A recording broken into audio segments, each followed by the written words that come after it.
Hello, this is Lawrence Lewis. And this is Sister Christian. Today is Friday, April 10th, 2020. This is the Producers Happy Hour.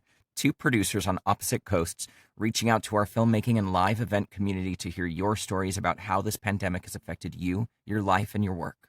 Your stories let us know we're not alone. It's important for us to keep sharing our experiences and ideas. They're very helpful to all of us. Email us, or better yet, record a 1 to 2 minute voice memo and send it to producershappyhour@gmail.com. Just follow the instructions on our website, producershappyhour.com. And please share this show with your friends, your family, your colleagues, your strangers, your neighbors, anyone you ever met in third grade. We want these stories to be heard. As facilitators and storytellers, we really believe that sharing our stories and our personal experiences through this crazy time really helps connect us all and makes us all feel a little less alone. Sure does. Yeah, and we need that right now. Christian, today we're speaking with award-winning filmmaker and TV producer Chris McKim. I know. I'm excited about this. Didn't he have a film get accepted to Tribeca this year? Yeah, he had two films in the festival circuit. One was a documentary on David Vinarovich, and the other is Frida Got a Gun, which is about the performance artist Big Frida and about gun violence in New Orleans. Everybody was disappointed when they heard when this started to happen because, they've worked so hard. The festival circuit is like the Olympics for athletes. It's like for directors, It's kind of like, they got accepted. And so I can't imagine what, on top of all of this, what else he's feeling. So I'm excited to talk to him. Most of his work is kind of documentary based. Again, a documentary filmmaker. I'm interested in hearing their perspective on everything that's happening and how it's going to affect their work going forward. And we should say thank you to yesterday's guest, Jason Walk from Spears and Arrows. We had a great discussion about how to make content under these quarantine times and moving forward. Oh, yeah. He definitely had some fantastic ideas and also seems to have a very solid plan. Yes. So, it was a great interview. Yeah. All right, Christian, it's the end of the week. It's Friday. We decided we're taking both Saturday and Sunday off. Oh, before we get into how each other are, what are you doing this week? Let's talk about something fun. Do you have any things scheduled for this weekend that are isolating? Nothing really. Self-isolating. Nothing really. Mm-hmm. Just hanging out. I'm out in Joshua Tree with Christopher, and we're just hanging out for the weekend. I'm hanging out here for, who knows how long, but just having a nice weekend. I still have other projects that I'm doing. I don't even think I told you this. I have that show, The Alone Experience. Yes. We've been doing a podcast. It started daily for 5 days, and now it's every other day or something to that effect. You have another podcast, Lawrence? I do. What are you doing? When do you sleep? No. I know. Okay. Oh, I don't know. That's a very artistic side project. It's an audio experience. That's fun. So I'm going to work on that this weekend. Well, as a friend of yours, I'd love to hear it. So if you want to send it to me, that'd be great. I will. Sorry, I've kept it a secret. I'm excited. And that's it. That's it. I can't go for walks because it's raining out here. But the isolation has begun to get deeper into my mind, where I start to think about, this is the great pause. Yes. And, how maybe Mother Nature needs a break. So, blah, blah, blah. And then the pollution is so much less now. And I saw a great film by, I think it was just Australia. And I'm assuming there's some algorithm there because we've mentioned it a few times this week, but it came across my Instagram feed. And it was just showing the world how they've started to come back from the fires that they had and how the Great Reef is starting to repair us. Just things that have happened by, the Great Pause happening have chain reacted. So those are the positive things. The weird part is this an extraordinarily rainy season for LA? I mean, it has rained a lot out there. It's rained a lot. So, I haven't been paying attention to how we're doing with water. I know.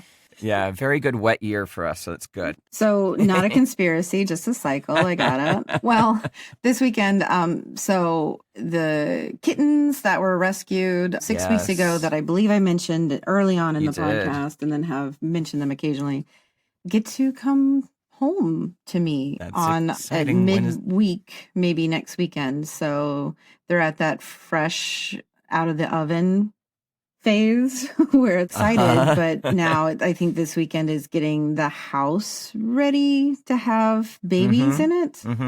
But to get to how we're doing, today I woke up anxious as fuck. And I don't even know how to put it out that way. I don't know. And I don't know that it's the kittens because, kittens, I mean, come on. Yeah. Those are just going to be a fun time. I don't know. I don't know. Yeah. I can't pinpoint it. And that's okay because, we all go through these feelings of up and downs and stuff. I know that in the last 2 days, I've heard several of my friends have it or are getting over it. Oh, wow. And people are just quietly keeping it to themselves because they can't get tested. They don't know, or they have it and they're just like, well, I'm not getting any worse. So why broadcast it? I mean, it's not like they're going out. A lot of reasons, a lot of personal reasons. So many personal reasons. I get it. Yep. Until you check in with, your entire community, you may not know it. And so we'd also discuss that in New York, it's to the point where you either know somebody or know somebody who knows somebody who this has it, right? For sure. And it's way closer than that. Yeah. Yeah. To add to all of that, a 2.5-hour conference call with my mother and my sister last night. Oh, nice. How did that go?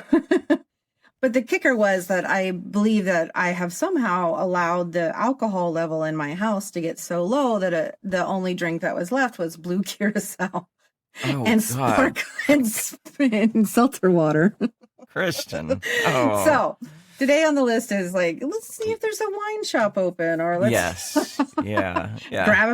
grab some Coors Light, because anything would have been better than what that was last night. So that's how that's going. How are you, Lawrence? I'm doing okay. Every time I leave Los Angeles and come out to the desert, it always is a scramble because you're trying to beat the traffic. I'm trying to beat the traffic. Like if you don't leave LA Old habits, especially on a Thursday or Friday, if you don't leave by 1 o'clock, 2 o'clock at the very latest, you're sitting in 3 hours of traffic when it's normally barely a 2-hour drive. And I'm realizing, and it's not so much about the traffic. I was yesterday packing up and trying to do this and trying to do that. And I have all these, I had stuff for the loan experience I had to do, and I had auditions I had to do for voiceover. And I've just started to get stressed out. And then I just had to stop and realized, oh my God, none of this matters. Well, you're putting the pressure on yourself, right? I am. And I'm realizing that is a habit that I have and I live in on my day to day. And now that we're in the great pause, I can become aware of it and let that go, because time right now means nothing. And, none of this is an obligation. It's obligations I've created for myself. And I have to be able to release the self-created anxiety that I put myself on with responsibilities like this. Oh, if you figure out how to do that, you share with all of us, because it's like that. Self-awareness is step one. So there, I got that far. Well, yeah, I'm self-aware of how, self-aware I could be if we could all only follow our own advice. It's easier said than done. Like there's those statements go along with that as well. The pressures and obligations we put on ourselves as a society in whole to be a productive working person who contributes and blah, blah, blah. There's no scale that we should be comparing ourselves to. We should figure out how much we can do and then do it. Right. And those are lovely words that I just said. And it all makes sense in a logical way to us, common sense, logic-based folks. But in the end, no matter how many years of therapy I may or may not have had, or how much medication I may or may not take, or how many drugs I may or may not self-medicate with, in the end, I still struggle to figure out how to deal with the pressure that I put on myself. Yeah, I know. But I think a good part of this moment is that we can identify that it's a pressure we are controlling. So if we are putting it on ourselves, we can stop it and we can let it go. I know it's easier said than done, but at least for me yesterday, I'm like, oh my God, this doesn't matter. I can go there whenever. I can even go tomorrow morning if I feel like. You can go at 2 in the morning. It doesn't matter. I go 2 in the morning. Doesn't matter. That made instantly all that stress go away. And I just left when I left and got here when I got here and got everything done, even though maybe it was a little late. No, I feel that, taking a few deep breaths sometimes makes it feel less overwhelming. Yeah. Too. Like taking that moment to stop and say, wait a second.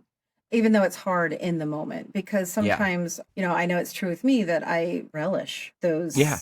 I live in that anxiety sometimes. Yeah, I'm just like, what am I doing to myself? What are we doing? Yeah. Right. it's going to take longer to undo, or at least as much time to undo what we did, which has been years and years of pressure, right? Yeah. Yeah. So again, recognizing it is the majority of the battle that you've already won. Right. We'll see where it goes from here. I think another friend of mine I was chatting with said we've all come to some sort of higher understanding of ourselves and our planet we live on, and how we've been kind of treating it and treating ourselves and running this race. And the saddest thing would be at the end of all this just to go back exactly to the way things were. I love that. The thing that I'm worried about is that we totally will, because I thought the same exact thing coming out of 9/11. Right. I thought we learned so many great lessons. I mean, it was a tragedy, right? A lot of people died. Awful thing. Not making light of that. But out of it, I felt like we learned so many lessons about our position in the world and our responsibilities as a country and a world leader. I thought, the biggest shame would be we just go right back to where we were. We didn't go right back to where we were because things definitely changed. We went a totally different direction and just kind of went back to the same habits. Not to be a Debbie Downer, but the same conversations happened after, World War II and the Holocaust and Totally. Those of us who feel very strongly about changing, the only person that you can change or the only thing that you can control is yourself. That's true. Like-minded people come out of something like this with a different standard, and what they change in their own lives and what they can control. Let's say, I keep going back to sick pay, taking the burden off of somebody having to come to work because they're sick because they need it. Yeah, taking the burden and making everybody be safe is just such a smart thing. And I think that the one little thing that you or I personally could move forward with doing could begin the small amount of change locally that we have our control over. Yeah. And then it doesn't seem so Hitler. Yeah, exactly. I mean, that's just, Sister Christian says. but seriously, I'm 100 times with you. The doom part of me is thinking that, of course, we're going to be back where we were a year from now. I know. It's wishful and we're going to thinking. Be on, podcast number 420. Yeah. And we're talking about how we had an opportunity. Yeah. I mean, hopefully we won't, but part of me thinks that. Sure, we'll see. Yeah. So Christian, speaking about being in New York and being so tight and jam-packed and knowing a lot of people that do have coronavirus. I read a statistic. Well, it's not a statistic. It's just a fact that New York has more cases, more positive confirmed cases than any other country right now. And, I look at New York because I've lived here since 1995. So as much, I'm born Southern and I still have a lot of those, Southern, the good values from the South, hardworking and take care of each other and that kind of shit. But I've been living basically in New York since 1995. Every, 3 blocks or so is a small town. Yeah. You get to see the same people, you see the same dog being walked, you see the same neighbors, and you become this little small community. You may not know the people's names, and you may not even speak to somebody, but it just happens. You just recognize the same people, they nod at you, and then you become part of the community that you're in. And it's overwhelming what's happening here. Yeah. I mean, I understand that there's some light at the end of the tunnel, but what really scares me, what really keeps me up at night is that we're all doing this and we're doing really good job. And if we stop doing it too soon, then we're going to relapse. And I just stay home. Yeah. I know it's easy for me to say because I'm in a position that I can be at home. Yeah, exactly. Stay home. All right. What were you about to say? I was going to say I heard Justin Trudeau. I saw him on a press conference yesterday. He's handsome too.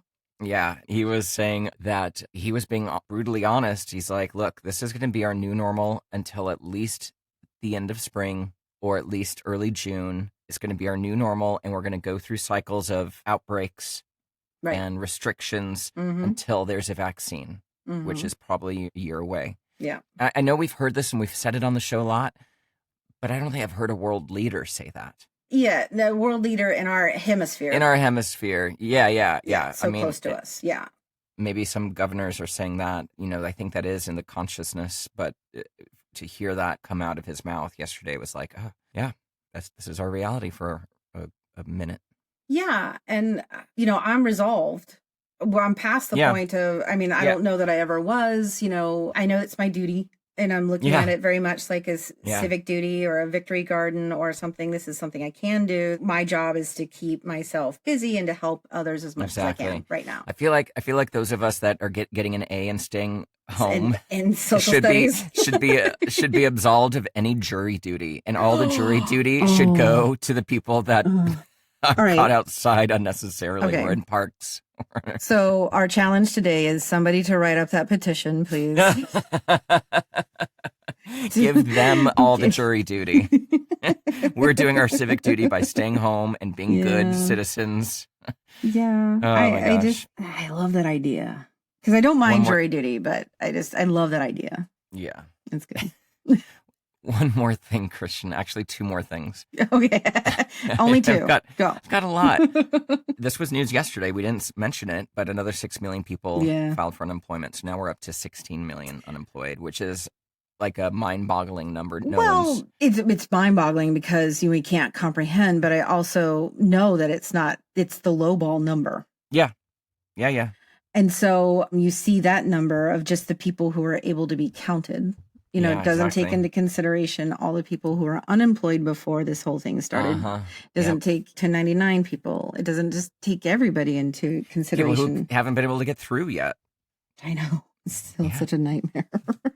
Hey, if anybody's has been able to get through in New York, you mean? In New York, or in New York, I would love to hear from you. We mentioned what Sandrine's experience was, but if anyone's been able to get through New York, we'd love to hear what's going on with the unemployment situation there. We'll just get some follow up on that because I know I haven't been able to. I actually did apply for the grant. My small business applied for the $10,000 grant. Oh, yeah. Yeah. And you said it was pretty straightforward. It was pretty straightforward. There was some weird questions on it that I just was like, all right. And I made my best guess because I know there's nobody out there who can answer it. Yeah. Well, we do have that link to the video of someone walking you through it. Exactly. But Take Action page. It was more specific questions when it comes to what industry or just. Yeah. If anybody's done it, they'll know what I mean. It just you just make your best educated guess because there's not always a category for what you specifically are. Yeah. So you just try to umbrella yourself under a different. Yeah, exactly. Yeah. And then if they have questions, and it's like, well, it matched almost. Hopefully. I mean, I would hope that the margin of error on this is like people just going fine. Yeah. And signing off on it and going. I hope so. I got to do mine today. When you go on the site, it says this will take approximately an hour and 40 minutes. And I was like, and then I did it. And it was like 10 minutes later. I was like, well, I don't know who they're talking to, but okay, fine. So if anyone here has a laptop or an iPad or any device, please reach out to globetops.com. They're accepting all donations so that they can get laptops into the hands of children who have no other way of learning right now. Mm-hmm. And we don't want a whole class or age group of kids to fall behind by at least a year. If you're out of school for a week, they say you've lost like 3 weeks. You just have to keep it up. So now kids have been out of school a month. We don't know what the lasting effect is going to be. We have no idea how to even tell. No. So there's that. There's donate blood. Go donate blood. Yeah. Blood banks are literally on their last baggies right now. I mean, anywhere in the country, just do it. And then lastly, food banks. Food banks right now. Yes. I don't know if you saw what happened in San Antonio, but people are lining up for miles and miles and miles just to get a box of groceries. And again, I'm fortunate enough to not be in that position. So, if you have the means or if you have the ability or whatever, please volunteer or donate to your local food bank. That's my news for the day. Yes. We have all that on our Take Action page on our website, producershappyhour.com. Go to the Take Action page. We have links to that. We have links to the petition for no rent in New York, link to Live Events Coalition's petition, a link to Globe Tops, a link to the food banks, and a bunch of other resources on there for you as well. I'll add to that, Home State Tacos. We've talked about them many times on the show here in Los Angeles. Delicious. They are providing meals to frontline medical workers. Really? And you can sponsor them. So $10 will sponsor a meal for one person. No If way. you go to their website, That's amazing. myhomestate.com, there's a little button at the upper right, says Home State for Hospitals. It explains their whole deal. It's for hospitals specifically here in Los Angeles. $10 provides a full meal for one person, including tax and front door delivery by their team. And you can support the hospital workers by making a donation right here to Home State on their website. And then the other thing that I want to tell you is Charlie Altuna is a costume designer and wardrobe stylist based here in LA, but he's bi-coastal. He's making masks, and they're really cool looking masks, and doing them for at cost donations. I don't know if I'm allowed to share his info, but if anybody wants to be put in touch, contact us here at the show and we can put you guys in touch. I don't want to overwhelm him. I'll check in with him because he's willing to come on the show. So we should talk to him next week. Yeah. There's an Instagram I should tell you about then. It's called Masks for Heroes. Oh. And what they do is people write into them and tell them where they need. And then other people on their website now, so we can add this website.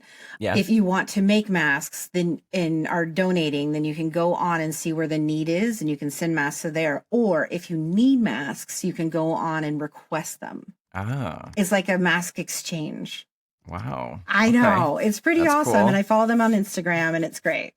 All right. They're fantastic. It's like six moms who got together and just started the website. It was amazing. That's so cool. I know. We'll put all these links in our show notes and on our website. And we'll also start posting these in the Facebook group that we have and in the LinkedIn group that we have as well. All right, Christian, let's get to our interview, shall we? I'm excited. Chris McKim began his career at Miramax Films in 1995, where he once hit Harvey Weinstein in the head with a door. I would love to have seen that. I love that that's in his bio. He is an award-winning filmmaker and TV producer who co-directed and produced the Emmy Award-winning documentary Out of Iraq in 2016. He shared a cubicle with RuPaul for 4 years at World of Wonder, where he helped create the hit show RuPaul's Drag Race as showrunner and executive producer of the first 4 seasons. He also directed and produced Tammy Faye, Death Defying, and the UK docuseries Sex Change Hospital.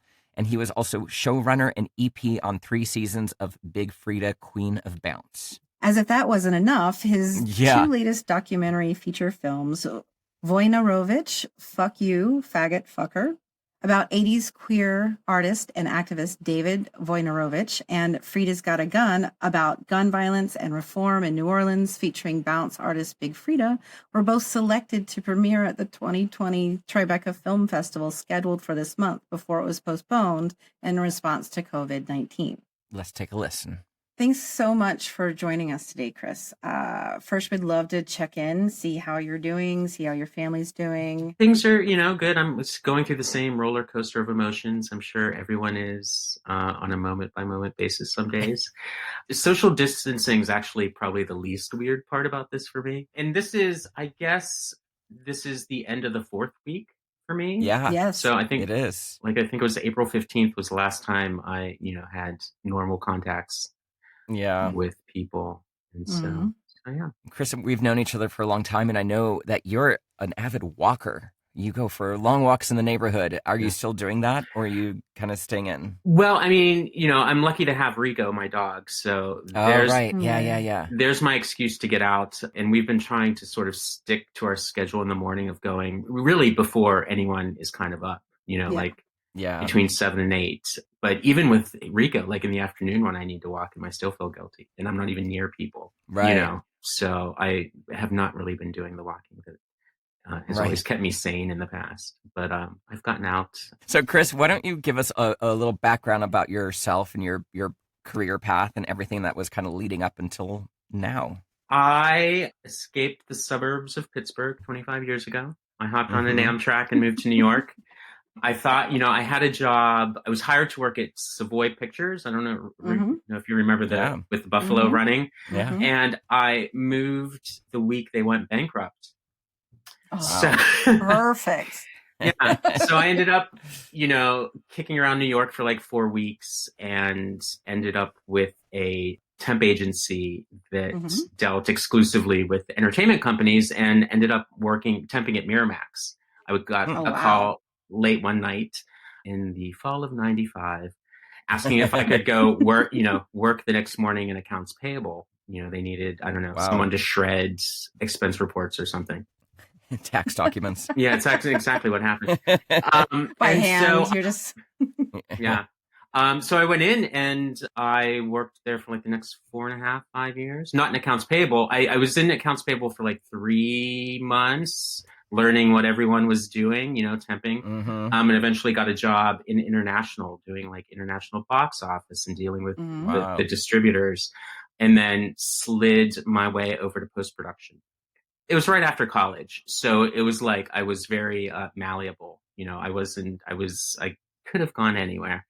But in post, I was coordinating the dailies for the Miramax and Dimension films between the productions and pulling selects for Bob and Harvey and marketing. And then that sort of evolved because everything was, going through post-marketing, acquisitions, production.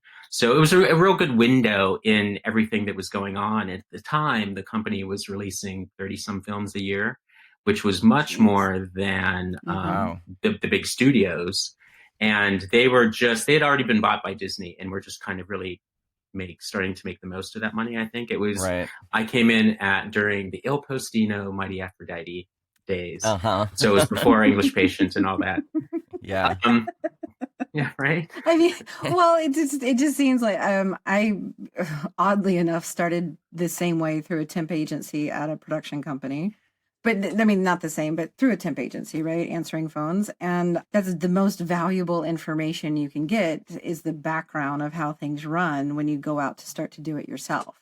Oh, yeah, for sure. And even with the accounts payable thing, which was, I loved it. I knew who everyone was in the company. I knew what bills they were paying for. I knew who had dinner with Jack Nicholson at Cannes that year. Like I knew everything. Who was it? Yeah. Well, anyone you would expect. Exactly. Having access to that information is all valuable knowledge that you use going forward. Oh, yeah, no, absolutely. It was very informative. And it was, like I said, it was right after college. So it turned into grad school, and at the time, you never would have known, but like that was probably the best way to get in the company. And it seemed like most of the people had come through there as temps. It was a very young group of people working there, and it was not very big at the time. It expanded, while I was there, but I think they occupied like maybe 2-3 floors in Tribeca at the time, and sort of greatly expanded and contracted several times, over the next couple of years. And then I ended up in LA at Miramax. I had started editing. They had sent me to an Avid class and that sort of thing. So for quite a while, I was after Miramax editing stuff and various little projects. And along the way, I ended up at World of Wonder, where I sort of segued into producing and directing and all sorts of things. Jumping ahead till about 2.5 years ago, I started working on this documentary about the artist, writer, and activist David Wojnarowicz. Yes. I've been working on that for 2.5 years. 2 years ago, we started this documentary with Big Frida called Frida Got a Gun about gun violence in New Orleans. And, the impetus for that was Frida's brother was murdered in January 2018.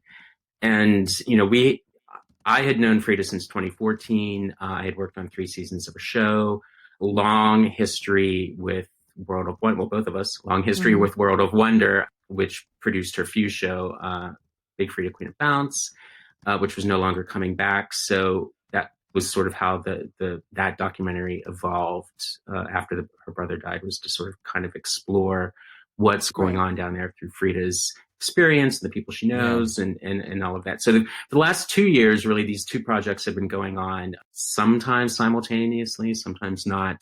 And we were in the last 3 months really just finishing both films. And at the beginning of the year, both films, surprisingly, both got into Tribeca at the same time. So we were racing as the COVID-19 thing was happening. We were racing to finish both films. Both films were due at the they were both due at the festival April 1st. And so February, Tribeca, right? Yeah, Tribeca. And so March 13th which is really like the last day I feel like I was in society. Wasn't the first day I was on lockdown, but that was kind of like the last day we were, it was like legitimately racing to finish these films. We were doing the QC for Wojnarowicz, and the festival, I think, postponed on March 12th. And so that's, we were still had to finish the films, but the immediately pressing issue went away. Yeah, right. So, the goal was they were both, so we are April 10th. Wojnarowicz was scheduled to premiere next Friday at the Cinema East Village Theater in New York City, 2nd and 12th, which, David, there used to be lofts up on the second, and I think there's a third floor up there. David Wojnarowicz lived there the last 5 years of his life, and it's where he passed away. No way. He lived in Peter Hujar's old apartment loft, which was above there, and way back in the day, I don't know if it was immediately before Peter, but that's where Jackie Curtis had lived. So there's like this long storied history in this building. That's wild. And then Frida was scheduled to premiere like 2 days later. You sent us, thank you. You gave us a sneak peek at the trailers for both of these films that aren't out yet, and they're both very, very impactful. You've told me about working on them for quite a long time. So is it just like soul crushing that the premieres have been canceled or postponed, or we don't know what, in limbo right now? Very much in limbo. I've not really, it is, but I've not approached it that way quite so much. I mean, I really, when it was clear that following Monday that we weren't going to go back and lock, there's no way to know what's going to happen with the films in the short term. So I kind of had to drop a safe on everything that I had been doing for the last 2.5 years, and they were really all engaging. So I sort of, they're on hibernation. We're still kind of finishing Frida. We had like another day to lock, and then we were going to go through the queues online and mix and everything. And so they're kind of on hold. There's still some lingering work that we're doing, but I've not let it kind of get me down, because there's no way of, it seemed too good to be true when they both got into Tribeca, and well, sure enough, it's like if an accomplishment happens in the woods and no one, exactly, does it really happen? Yeah, of course. And and with Wojnarowicz, it was scheduled to go to another festival immediately after, which that festival postponed before even announcing publicly. That now matters even less than the festival that we're not screening it. Right. Yeah. But it. Yeah, exactly. How do you think this pandemic will affect you as a filmmaker generally? And it seems like what has happened up to now is beyond your control. So I can understand a bit of, okay, there's nothing I could do about it. So, right. But how do you think you're going to move forward with these new experiences? Because before COVID and after COVID is how I'm kind of looking at everything that I'm doing right now. Well, I would say before COVID, I was already trying to gravitate towards archival-based projects. Out of Iraq was a documentary I co-directed and produced. Eva Ordner had started the project, and that fundamentally was an interview between two people and all archive, war archive, and their own personal stuff. And that was really my first experience with that. And I loved it. I thought it was the greatest thing. It was just a great opportunity. And that kind of led to Wojnarowicz, which is entirely archival. I did new interviews with Kiki Smith and Nan Golden and Fran Lebowitz and all sorts of stuff. But we had such great material in David's personal archive, including audio tapes from the time he was like 22 till near the last couple years of his life, personal journals and all sorts of stuff, because he was a multimedia artist, so he had all sorts of things that he was pouring his life into. And so the new interviews we did were audio only. We did a little bit of shooting and then stopped that because the plan we decided to cover all the interviews and just make it a really kind of immersive world, because David was able to become such a character that I didn't want to keep cutting back to people 40 years older than they were when they knew him. So it's this really kind of immersive. So in terms of pre and post COVID, I I mean, obviously things will change narratively as a sort of creative storyteller. I'm staying the course. I'm trying to use this time to like, we were finishing those projects. So I was about to hit that kind of lull in work and trying to figure out what I was going to do next. Now, the circumstances of trying to figure out what I'm going to do next are very different than what I thought they were going to be. But I'm telling myself that this is actually some kind of blessing in terms of the break, because we were racing so hard to get those two films done that I don't know what kind of like mental shape and like, I don't know if I was really going to be prepared to fully talk about these two films at once at this festival and right. be like presentable as a person, like, well, what are you going to do next? And, right. So, it's in that regard, I'm trying to use the time to find projects. And because I'm really gravitating towards this kind of like intellectual property archival thing, that can mean a lot of different things. That can be a lot of different avenues, but they are things I can research online. And, after doing 2 features simultaneously, I would love to do like another series, I would like to do a little more extended thing. I would love to do some kind of true crime, true crime. So there are avenues and ways that I can go down those wiki holes and try to find stories that interest me. And, I would say, if I wanted to make a film that speaks to what is happening right now, personally, the Wojnarowicz film is what I would try to make, because even back in August, right. I was saying, not entirely jokingly, that, I thought that the most political film of 2020 would be that film set in the 80s, because because David was a writer, so much of what he did spoke to social issues that have not gone away. The underlying, just as AIDS revealed what was already there in society, we are seeing now that COVID-19 is just like shining a light on like problems that exist. It's why the way it's affecting the Black population is disproportionate to in our prisons, to the numbers of people. And there's exactly, and there's a reason for that, and it's baked into the system. Right. I think instinctually what I want to do kind of naturally falls into this path of trying to shine a light on problems now, but using archive and old stories and history to do it. One of David's paintings, and it was the name of his Whitney retrospective a couple years ago as well, is "History Keeps Me Awake at Night." I mean, if that doesn't sum up what's going on right now, this was preventable. But it's certainly easy to get bogged down in the details of the social isolation and not knowing how we're going to pay our bills and how we're going to get from day to day. But blah, blah, blah. Blah, blah, blah. And at the same time, it's like, we can all relate, right? This is very much revealing what was already going on. Yeah. And you guys, issues. Yeah. And you guys have talked about this yourself, in past episodes. So yes, I've been trying to like spend time, find projects, things that I think to speak to now. I'm sure in the way that you guys have been talking about, like, months from now, there's going to be 10,000 scripts about, 10,000 COVID-19 screenplays about, exactly. I'm sure, I'm sure there'll be lots of projects speaking to what is happening now.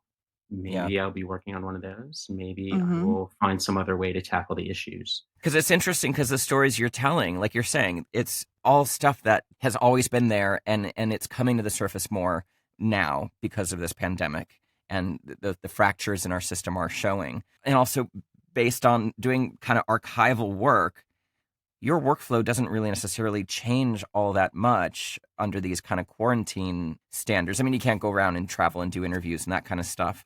In some small way, your methodology and the things that interest you, it's all still relevant right now. And even just researching online and remotely, all still something you can do right now. And it just all seems to line up with these past projects in a way. Certainly with Wojnarowicz. And if we were doing that right now, as I said, a year ago, I think I saw you in New York then. I was running around for like 3 weeks doing the bulk of the interviews. And it was me running around, recording them, coming back to like my little Airbnb and uploading them to posts here in LA. I could be doing that now. If that project was happening right now, at that stage. I could be doing interviews, you know, and I could probably get more people than I did at the time because they wouldn't have to schedule, you know, like they wouldn't, I wouldn't have to go to their house. But, you know, even with Frida, which is not an archival project, one of the truths that we talk about in there is the impact of Katrina on New Orleans. Right. And in so many ways. And because, you know, our subject is gun violence, but also like all the social conditions that lead to, you know, it's the same as what, you know, the social conditions that feed that gun violence are the same ones that are feeding the COVID-19 numbers. So they're oddly both, you know, so relevant right now. Right. I mean, it's, I mean, it just would feel so on the nose to do a documentary about COVID-19. Like there's so much more rich issues underneath it that are being brought to light right now that I think it's rife for exploration from a documentarian's eye. Yeah, no, and it's always in your best interest to find the unique angle into a story as well. So just to help sell it. So now you've done a lot of TV as well. Most famously, you were at the forefront of the first 4 seasons of RuPaul's Drag Race. Yes, ma'am.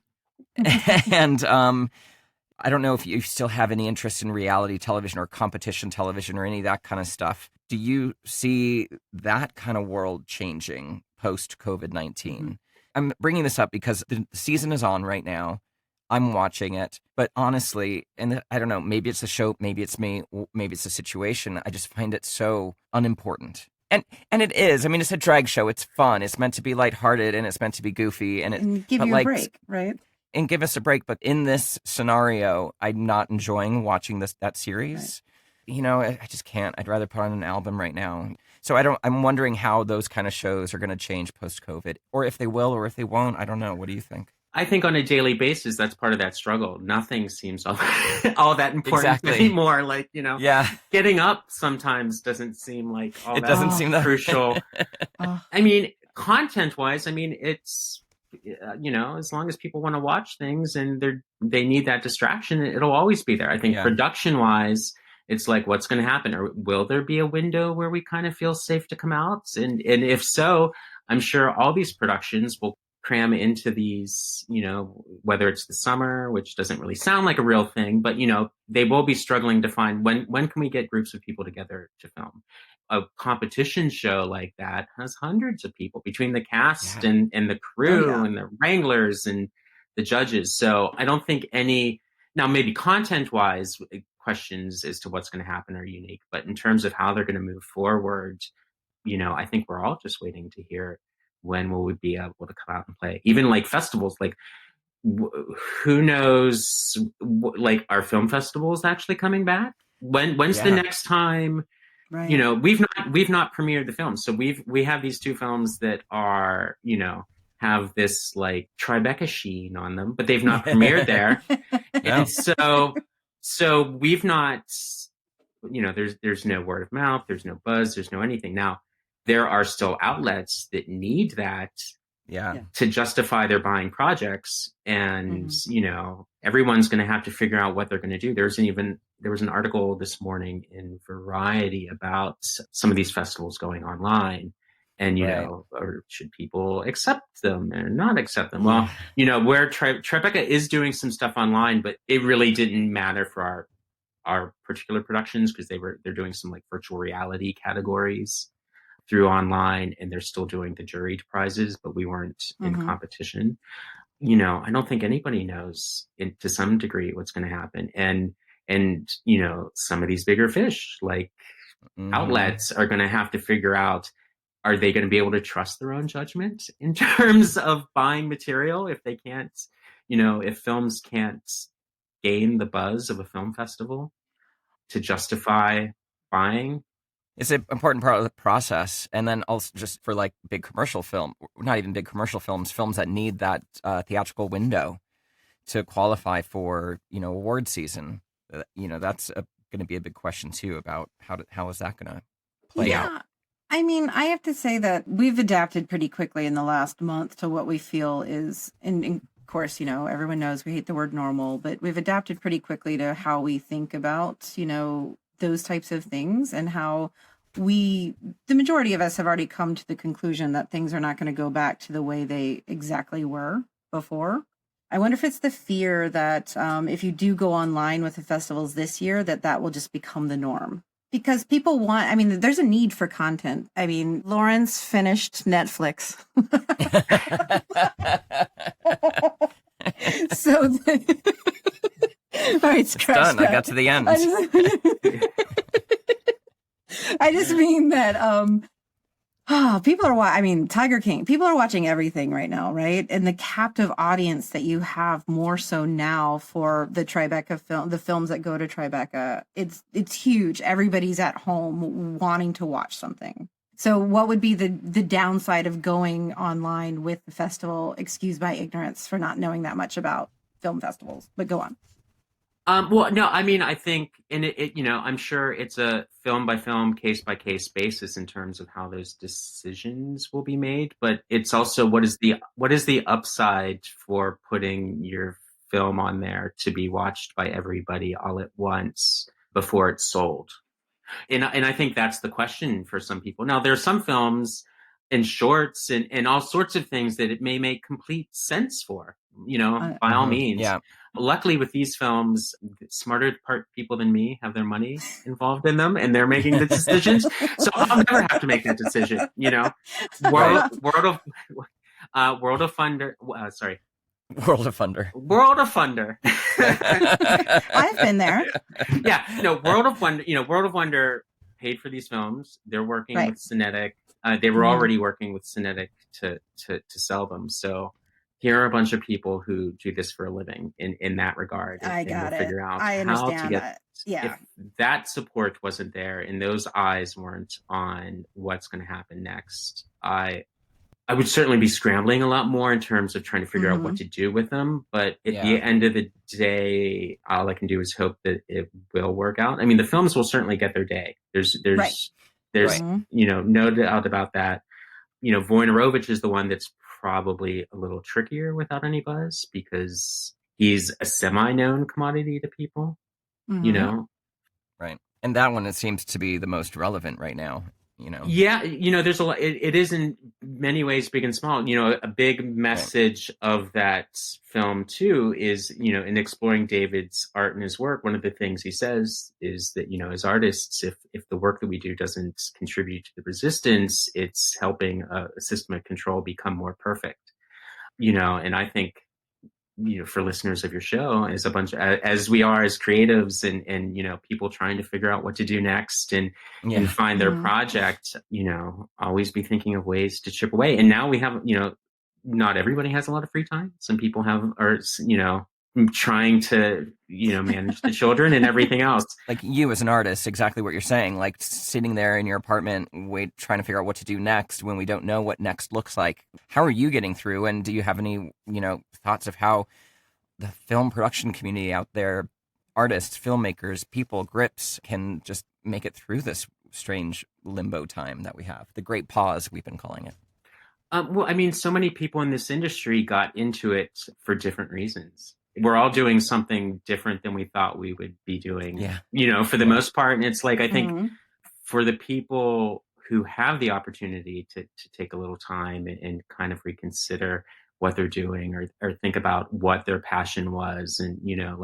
have a little lull, for better or worse, in that kind of endless train of work and crazy hours, try to, does it line up with what you want to do and wanted to do? And if not, is there a way to nudge yourself back towards something that means more to you? Right.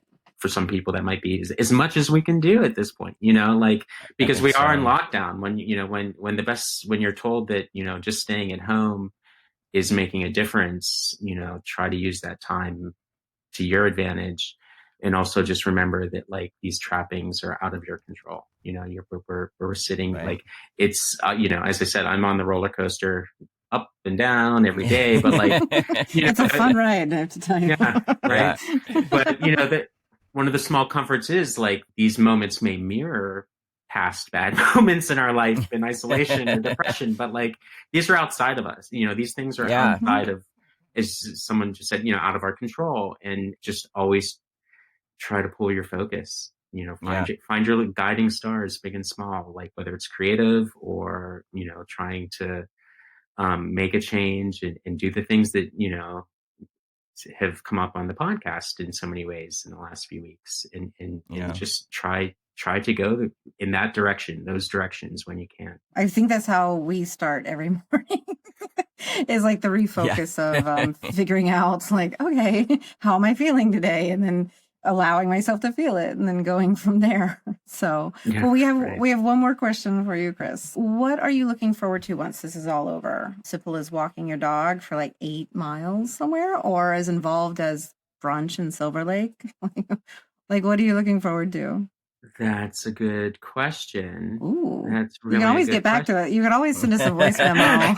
I'll send you a what voice it is memo. too, and we'll play it later on. But yeah, I mean, I think I don't have my answer yet, to be honest. Yeah. I hadn't really prepared myself to stop doing things, like I was right. As doing those 2 films, it was like nonstop, like everything was like a note. I've been giving notes like on edits nonstop for like for 2 years. And so like that goes away and it's like, oh my God, who am I? Exactly. I was actually, I got a chance to give some feedback on some USC projects. There was like a USC grad project. It was the best thing in the world. I was so excited to like, here are some thoughts, and I don't feel responsible for the edit, so I don't feel any stress. Right. Yeah. But it was a great experience, and it's interesting. It was interesting too to kind of get some perspective from here are people who haven't even gotten to start their career, and they're like, they were just finding their way and getting started, and now this is how they're going to learn to create. If you find yourself with any free time, we're accepting notes on the podcast. So if you want to give us any critiques, we'll fine tune them for the next week. No notes. Okay. I don't know if you guys, how you feel about like the trajectory, or if you go back and listen to like the earlier stuff, but like it's amazing to hear you come into your own, and like you've really developed this style, and it's like your interview skills. I listen to your interviews every day, and it's like you've got a new career. We've got it. Thank you. Thank you. I mean, for the first 4 shows, we were crying the whole way through because we didn't know what the fuck was happening. And now, and that's when you texted me, and I was a little scared. I was like, I don't know if I can do this. I know, like it really is a phone call that Lawrence and I have together, and people just seem to listen into it. It's like a party line. Yeah. Well, it's nice to hear 2 people holding up day after day, Oh, thank you. I mean, it literally, some days it feels like this is the only thing holding me together. Yeah. Which I'm fine with. I mean, hell, let's go, Lawrence. Yeah. And I think people too should feel comfortable not always holding it together. Like that's perfectly acceptable, to like feel those moments. I think there's a lot of pressure sometimes to be like, well, okay, you're not dying, or you're not sick, or you just have to do this. And it's like, you can have the emotion and not ruin the world. It's completely okay to let that go. And it's better to like totally feel the feels and then move on than feel to it not, and because bottle it up. Exactly. That's where the problem's going to come in. And we thought that was an important part of the show, and being honest with each other and then sharing that. And if we cry, we cry on the show, or if we're mad, we're mad on the show, because I think that resonates with people because we're all going through this, like you said, roller coaster of emotions day by day. So yeah, I like to thank you so I'm much, feeling Chris. Everything. Thank you so much, Chris. Well, thank you. I mean, this was fantastic every time. And I know I say it every time, but each interview, the perspective that I get in my internal perspective just grows, I guess would be the way to put it, because it's so good to hear somebody else voice something that I am feeling. So thank you for this.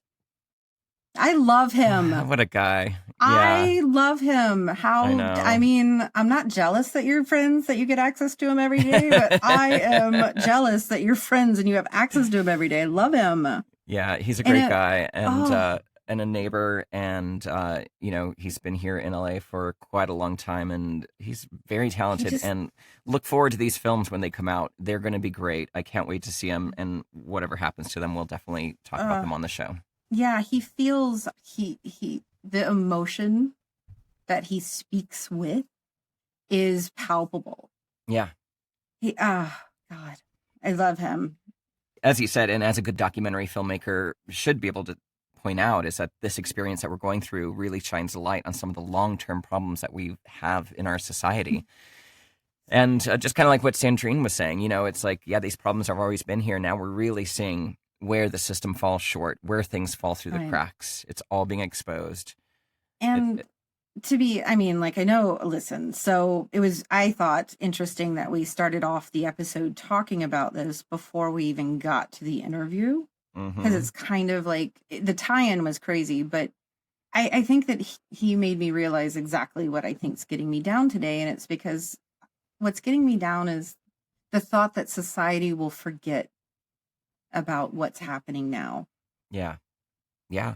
And because that's what has happened. People have forgotten about 9/11. They've forgotten about the Holocaust. Yeah. They've just forgotten about Vietnam. Like, it's just when a generation goes, and now it seems like it's so much more rapid because we're in the technology age and our memories are so short right now. Yeah.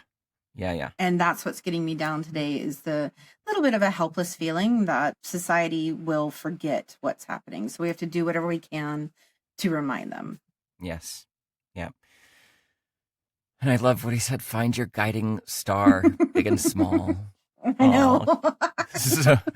I meant to ask him if he's got a little, 1 minute long script that he'd like for me to there you go. Put 2 kittens. I would love to I'd love to work remotely with him on that. Yeah, you should hit him up. I want to see what that looks like.